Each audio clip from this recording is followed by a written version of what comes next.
Student, અગાઉના લેક્ચરમાં આપણે ઇન્ડિયન ઇકોનોમીમાં યુનિટ નંબર 1માં મૂડીવાદી અર્થતંત્ર એટલે શું, તેના પરિબળો, તેના ફાયદા અને મર્યાદાઓ વિશે જોઈ ગયા. આજના લેક્ચરમાં આપણે સમાજવાદી અર્થતંત્ર વિશે વધારે માહિતી લઈશું. મૂડીવાદી અર્થતંત્રને એક વખત રિપીટ કરી લઈએ તો મૂડીવાદી અર્થતંત્ર એટલે કે એવું અર્થતંત્ર કે જ્યાં ઉત્પાદનના સાધનો, ઉત્પાદન કેટલા પ્રમાણમાં કરવું અને ઉત્પાદનની વહેંચણી કોની વચ્ચે કેવી રીતે કરવી વગેરેના અધિકારોમાં વ્યક્તિની પોતાની ખાનગી સ્વતંત્રતા હોય છે. એટલે કે અહીંયા સરકારનો કોઈપણ પ્રકારનો હસ્તક્ષેપ મૂડીવાદી અર્થતંત્રમાં જોવા મળતો નથી. એટલે કે મૂડીવાદી અર્થતંત્ર એક રીતે ખાનગી અર્થતંત્ર તરીકે કાર્ય કરે છે. જે માહિતી આપણે અગાઉના લેક્ચરમાં મૂડીવાદી અર્થતંત્ર વિશે જોઈ હતી. આજે આપણે શરૂ કરીશું સમાજવાદી અર્થતંત્ર એટલે શું, તેના પરિબળો, તેના ફાયદાઓ અને તેની મર્યાદાઓ. સમાજવાદી અર્થતંત્રમાં ઉત્પાદન અને સંચાલન સરકાર દ્વારા કરવામાં આવે છે. બધા પ્રકારના નિર્ણયો જેવા કે ઉત્પાદન શું કરવું, કઈ વસ્તુનું કરવું, તેની વહેંચણી કોની વચ્ચે કરવી વગેરે નિર્ણયો સમાજવાદમાં આયોજન પંચ દ્વારા લેવાય છે. મૂડીવાદી અર્થતંત્રમાં આપણે એ જોયું હતું કે દરેક પ્રકારનો ઉત્પાદન શું કરવું, કેવી રીતે કરવું એ દરેક અધિકાર છે એ ખાનગી માલિકી ધરાવતા વ્યક્તિને હોય છે. સમાજવાદી અર્થતંત્રમાં એનાથી એકદમ વિરુદ્ધ હોય છે. એટલે કે અહીંયા સંચાલન અને અર્થતંત્રમાં ઉત્પાદન અંગેના નિર્ણયો માત્ર સરકારના રહે છે. અહીંયા કઈ વસ્તુનું ઉત્પાદન કરવું, શું કરવું, કેટલા પ્રમાણમાં કરવું અને કોની વચ્ચે વહેંચણી કરવી તે સરકાર દ્વારા નક્કી કરવામાં આવે છે. હવે આપણે અહીંયા એ જોયું કે આયોજન પંચ. આયોજન પંચ એટલે કે સરકાર દ્વારા એક પ્રકારનું પોતાના કાર્ય કરવા માટેનું એક આયોજન પંચની રચના કરવામાં આવે છે, જેને આપણે ઇંગ્લિશમાં પ્લાનિંગ કમિશન તરીકે ઓળખીએ છીએ. આયોજન પંચમાં સરકાર અગાઉથી આપણા દેશમાં કઈ વસ્તુનું ઉત્પાદન કઈ રીતે કરવું, ક્યારે કરવું અને કેમ કરવું તેનું બજેટ જ્યારે બહાર પાડે છે ત્યારે રજૂઆત કરે છે.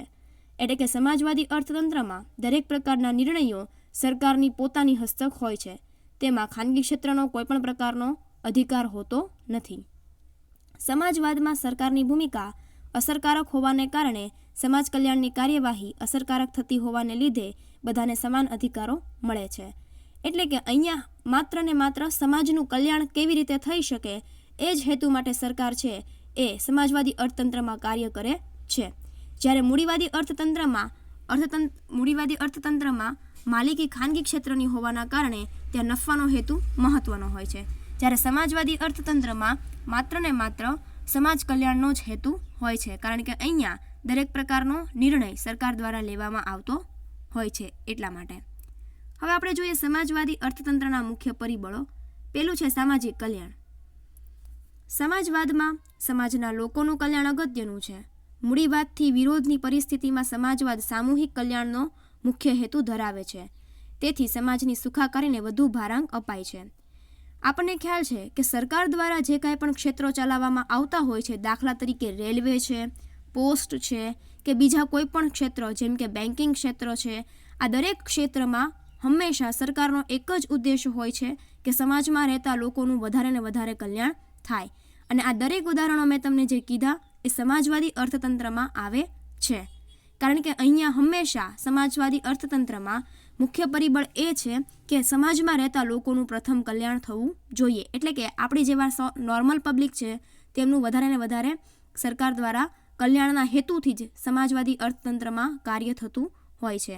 એટલે કે સમાજની સુખાકારીને અહીંયા વધુ મહત્ત્વ આપવામાં આવે છે. બીજું છે ખાનગી ક્ષેત્રને મર્યાદિત અધિકારો. એટલે કે સમાજવાદી અર્થતંત્રમાં દરેક નિર્ણયો સરકાર દ્વારા લેવાતા હોવાથી અહીંયા ખાનગી ક્ષેત્રને ખૂબ મહત્ત્વ કે બહુ મહત્ત્વ આપવામાં આવતું નથી. માત્ર મર્યાદિત અધિકારો જ ખાનગી ક્ષેત્ર હસ્તક રહે છે. ખાનગી ક્ષેત્રને મર્યાદિત અધિકારો અપાય છે. બધા જ ઉત્પાદનના સાધનો પર સરકારની માલિકી હોય છે. તેથી કોઈપણ ખાનગી માલિકો દેશના ઉત્પાદનના સાધનોનો બગાડ કરી શકતા નથી. હવે અહીંયા છે એ દરેક પ્રકારના ક્ષેત્રમાં સરકાર પોતાની રીતે જ દરેક પ્રકારનું ઉત્પાદન કરે છે. એટલે અહીંયા ખાનગી ક્ષેત્રનો કોઈપણ પ્રકારનો અધિકાર જોવા મળતો નથી. બેન્કિંગ ક્ષેત્રની વાત કરીએ તો બેન્કિંગ ક્ષેત્ર છે એ સમાજવાદી અર્થતંત્રનું ઉદાહરણ છે. ત્યાં સરકાર દ્વારા અને રિઝર્વ બેન્ક ઓફ ઇન્ડિયા દ્વારા જે કાંઈ પણ નિયમો બહાર પાડવામાં આવતા હોય એ જ એમાં લાગુ પડે છે. એમાં કોઈ પણ પ્રાઇવેટ બેંકના કે કોઈ પણ અન્ય સંસ્થાના નીતિ નિયમો લાગુ પડતા નથી. એટલે કે અહીંયા ખાનગી ક્ષેત્રનો અધિકાર મર્યાદિત છે. પછી છે આયોજન પંચ. આયોજન પંચના નિર્ણયો સમાજ હિત માટે આયોજન પંચ દ્વારા નીતિઓ ઘડીને લેવાતા હોય છે. બધા જ પ્રકારના આર્થિક નિર્ણયો પહેલેથી વ્યવસ્થિત ઘડાયેલા હોય છે. આયોજન પંચ મેં તમને કીધું એમ કે જ્યારે સરકાર દ્વારા બજેટ બહાર પાડવામાં આવે છે ત્યારે આયોજન પંચની રચના કરવામાં આવે છે. એટલે કે સરકાર હસ્તક જે કાંઈ પણ ક્ષેત્રો છે એ દરેક ક્ષેત્રોમાં સરકારે અગાઉથી જ પ્લાનિંગ કરેલું હોય છે. એટલે એમાં કોઈ પણ પ્રકારનો ફેરફાર કે કોઈ પણ પ્રકારના અનિર્ણયો હોતા નથી. એટલે કે બધા જ પ્રકારના આર્થિક નિર્ણયો પહેલેથી જ નક્કી થયેલા હોય છે. એટલા માટે કાર્ય પણ વ્યવસ્થિત રીતે સરકાર દ્વારા દરેક ક્ષેત્રોમાં કરી શકે છે. પછી છે બજાર તંત્રનો અભાવ. બધા જ પ્રકારના આર્થિક નિર્ણયો કેન્દ્ર સરકાર દ્વારા લેવાતા હોવાને કારણે બજાર તંત્ર મર્યાદિત બને છે. ઉત્પાદન, ઉત્પાદકતા અને વસ્તુની બજાર ભાવ, ખર્ચ અને વિતરણ વગેરે પ્રકારના તમામ નિર્ણયો આયોજન પંચ લેતી હોય છે. એટલે કે સરકાર દ્વારા પહેલેથી જ કેન્દ્ર સરકાર દ્વારા પહેલેથી જ સમાજવાદી અર્થતંત્રમાં દરેક પ્રકારના નીતિ નિયમો અને દરેક પ્રકારનું આયોજન અગાઉથી જ કરવામાં આવે છે. એટલે ત્યાં કોઈ પણ પ્રકારના ફેરફારો છે એ ખૂબ નહિવત જોવા મળે છે. એ પછી ઉત્પાદનમાં હોય કે પછી વસ્તુની કિંમતમાં હોય. આ દરેક વસ્તુની કિંમત આપણને ખ્યાલ જ છે કે સરકાર જ્યારે બજેટ બહાર પાડે છે ત્યારે સરકાર દ્વારા દરેક પ્રકારની વસ્તુઓના ભાવ પહેલેથી નક્કી કરવામાં આવે છે. એટલા માટે એમાં જે ફેરફાર છે એ ખૂબ નહિવત હોય છે કમ્પેર ટુ ખાનગી ક્ષેત્રની વાત કરીએ તો. બરાબર. હવે છે સમાજવાદના લાભો. પેલું છે ઉત્પાદનના સાધનોનો કાર્યક્ષમ ઉપયોગ. બજાર સમાજ ઉપયોગી વસ્તુઓનું ઉત્પાદન નહીં નફા નહીં ખોટના ધોરણે થાય છે. હરીફાઈ ન હોવાને કારણે બિનજરૂરી વસ્તુનું ઉત્પાદન થતું નથી. એટલે કે અહીંયા જે કોઈ પણ વસ્તુનું ઉત્પાદન કરવામાં આવે છે સમાજવાદી અર્થતંત્રમાં એ દરેક એવી જ વસ્તુઓ હોય છે કે જે સમાજના લોકોને ખૂબ મહત્વપૂર્ણ હોય, સમાજના લોકોને ખૂબ પાયાની જરૂરિયાત હોય એવી જ વસ્તુનું અહીંયા ઉત્પાદન કરવામાં આવે છે. એટલા માટે સરકારનો ઉદ્દેશ હંમેશા કેવો હોય, નહીં નફો કે નહીં ખોટ એવા પ્રકારનો. જ્યારે ખાનગી ક્ષેત્રમાં કે મૂડીવાદી અર્થતંત્રમાં માલિકી છે એ ખાનગી ક્ષેત્રની હોય છે. એટલા માટે શું હોય તો કે ભાઈ ત્યાં નફાનો ઉદ્દેશ છે એ મહત્વનો હોય છે. જ્યારે સમાજવાદી અર્થતંત્રમાં ઉત્પાદન એવી જ વસ્તુનું થાય છે કે જે લોકોની પાયાની જરૂરિયાત છે, તો ત્યાં નફાને છે મહત્વ આપવામાં આવતું નથી. સ્થિર અર્થકરણ. સમાજવાદ ફુગાવામંદી જેવા પરિબળોથી દૂર હોય છે. સરકાર પહેલેથી આયોજન ઘડે છે. તેના કારણે પહેલેથી જ ઉત્પાદનનું પ્રમાણ, રોજગારીની તકો નક્કી થયેલી હોય છે. તેથી વધુ પડતા ઉત્પાદનની સંભાવનાઓ ઘટી જતી હોય છે. એટલે કે અહીંયા જે કાંઈ પણ સ્થિતિ છે એ સ્થિતિ એટલા માટે સ્થિર જોવા મળે છે અર્થતંત્રમાં, કારણ કે સરકાર દ્વારા પહેલેથી જ અહીંયા આયોજન છે એ પૂરેપૂરું કરવામાં આવેલું હોય છે. એટલે કે આયોજન પ્રમાણે કાર્ય થતું હોય એટલે રોજગારીનું સર્જન પણ આયોજન પ્રમાણે જ થાય છે. અને ઉત્પાદનના સાધનો અને ઉત્પાદન પણ એટલા જ પ્રમાણમાં થાય છે જેટલું જરૂરિયાતવાળું હોય. વધારે પડતા ઉત્પાદનના સાધનોનો બગાડ થતો નથી અને ઉત્પાદન છે એ સ્થિર જોવા મળે છે. તેના કારણે દરેક પ્રકારના આર્થિક વિકાસમાં પણ એક પ્રકારે સ્થિરતા જોવા મળે છે. થોડા ઘણા અંશે બજારમાં જે કંઈ પણ તેજી મંદીના પરિવર્તન આવતા હોય એના કારણે થોડા ઘણા ક્ષેત્રોમાં આ બાબતે ફેરફાર જોવા મળે, પણ સામાન્ય રીતે આયોજન પહેલેથી કરવામાં આવતું હોવાથી અહીંયા ઉત્પાદનના સાધનો અને એનો ઉપયોગ વ્યવસ્થિત રીતે થાય છે. વધુ પડતું ઉત્પાદન છે એ થતું નથી અને તેના કારણે સેવા અને વસ્તુઓના ઉત્પાદન ખર્ચમાં સ્થિરતા સાથેનો વિકાસ જોવા મળે છે. એટલે કે જેટલા પ્રમાણમાં ખર્ચ થાય છે એટલા પ્રમાણમાં તેની સામે ઉત્પાદન અને વિકાસ પણ એટલો જ જોવા મળે છે. પછી છે મહત્તમ સામાજિક કલ્યાણ. ત્રીજું, સરકાર દ્વારા દરેક કામો સમાજ કલ્યાણને ધ્યાનમાં રાખીને કરવાના હોય છે. તેથી સમાજના દરેક શ્રમિકોને સમાન વળતર પ્રાપ્ત થાય છે. સમાજની જીવન જરૂરિયાતની વસ્તુઓના ઉત્પાદનને વધુ પ્રોત્સાહન અપાય છે, નહીં કે મોજ શોખની વસ્તુઓને. સરકાર પ્રજાને મફત શિક્ષણ, સસ્તા દરે રહેણાંક મકાનો, સામાજિક આરોગ્ય કેન્દ્રો વગેરે જેવી સુવિધાઓ ઉપરોક્ત સામાજિક સુરક્ષા પણ પૂરી પાડે છે. સમાજવાદી અર્થતંત્રનો મુખ્ય હેતુ મેં તમને પહેલાં જ કીધું આપણે જ્યારે વ્યાખ્યા જોઈ ત્યારે કે મુખ્ય હેતુ છે સમાજ કલ્યાણ, લોકોનું કલ્યાણ કેવી રીતે થાય. એટલે અહીંયા એવી જ વસ્તુઓનું ઉત્પાદન કરવામાં આવે છે કે જે લોકોની પાયાની જરૂરિયાતો છે. મોજ શોખની વસ્તુઓનું ઉત્પાદન સમાજવાદી અર્થતંત્રમાં કરવામાં આવતું નથી. દાખલા તરીકે આપણને ખબર છે રેલવે એવી બાબત છે જે સરકાર હસ્તક છે સંપૂર્ણપણે, તો આપણે એવું કહી શકીએ કે સમાજવાદી અર્થતંત્રનું એક બેસ્ટ એક્ઝામ્પલ હોય તો ઇન્ડિયન રેલવેઝ. બરાબર, અહીંયા હંમેશા એક પ્રકારે સામાન્ય વ્યક્તિ પણ ત્યાં મુસાફરી કરી શકે છે, મધ્યમ વર્ગનો વ્યક્તિ પણ ત્યાં મુસાફરી કરી શકે છે, અને ગરીબ પૈસાવાળો વર્ગનો વ્યક્તિ પણ એમાં મુસાફરી છે એ કરી શકે છે. એટલે કે સમાજવાદી અર્થતંત્રમાં હંમેશા એવી જ વસ્તુઓને પ્રોત્સાહન આપવામાં આવે કે જે લોકોની પાયાની જરૂરિયાત હોય, નહીં કે મોજ શોખની જરૂરિયાત. પાયાની જરૂરિયાતો કઈ કઈ હોઈ શકે? જો કે ભાઈ શિક્ષણ, સસ્તા દરે રહેણાંક મકાનો, સામાજિક આરોગ્ય કેન્દ્રો, આ બધી લોકોની પાયાની જરૂરિયાતો છે. અને સમાજવાદી અર્થતંત્રમાં મુખ્ય હેતુ સમાજ કલ્યાણનો છે, માટે આ બધી વસ્તુઓની સુવિધા જ વધારે સરકાર દ્વારા પૂરી પાડવામાં આવે છે. પછી છે ઇજારાશાહી નાબૂદી. કોર્પોરેશન જૂથો ખાનગી ક્ષેત્રોની માલિકીના હોતા નથી, તે સરકારની માલિકીનું હોય છે. તેથી ઇજારો સરકારનો છે, તેમ છતાં સારી ગુણવત્તાની અને નીચી કિંમતે વસ્તુઓ છે એ મળી રહે છે. એટલે કે અમુક જગ્યાએ સરકારનો ઇજારો છે, જેમ કે હમણાં મેં વાત કરી રેલવેમાં સરકારનો ઇજારો છે સમાજવાદી અર્થતંત્રના કારણે. શું કામ? તો કે ભાઈ ત્યાં ગુણવત્તા તો સારી હોય જ છે, પણ લોકોને સામાન્ય અને નીચી કિંમતે પોતાની જરૂરિયાતો છે એ પૂર્ણ કરી શકે છે.